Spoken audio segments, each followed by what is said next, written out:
Good morning. It's Tuesday, August 4th, 2020, and we had a little excitement in the barn here not too long ago.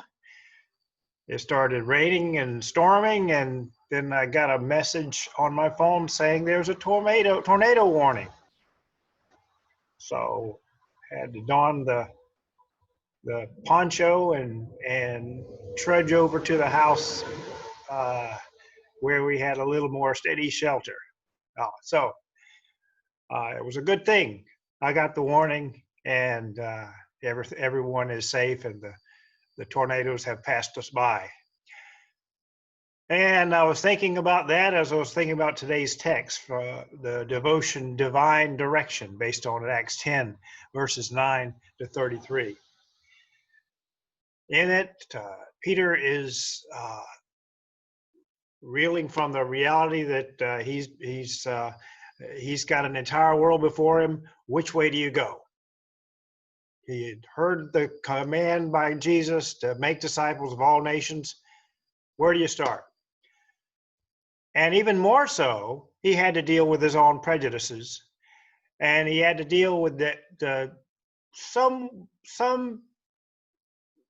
feeling that he should stay away from certain types of people.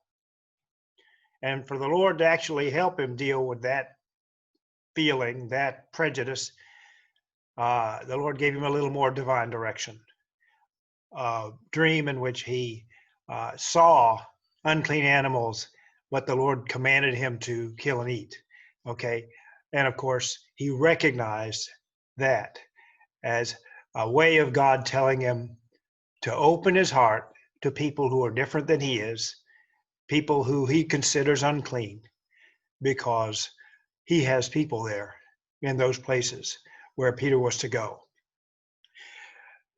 And the Lord gave him a little more divine direction by the moment he's out of this trance and no longer hearing from God in that way. These people show up at his door, delegates from Cornelius in Caesarea.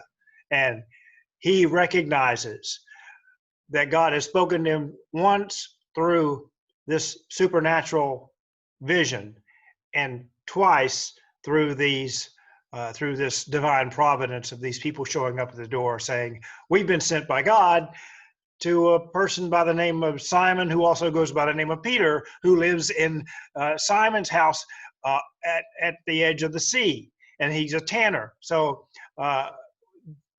these guys are not making a mistake. They know exactly where they're supposed to be, and they're there. And Peter recognizes that God has directly sent them. There's no way Peter can turn his back on this and deny without denying himself. So God has a way of showing us where he wants us to go. Not always in the timing we would expect. I'm sure Peter would have enjoyed it if God had given him an itinerary from the beginning, right after Pentecost. This is where you're going to go, Peter, from here to there to there.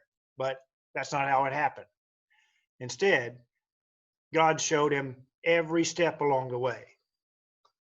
And aren't we glad that God does it that way? Because if we knew the tremendous task ahead of us, we'd recognize how daunting that task is.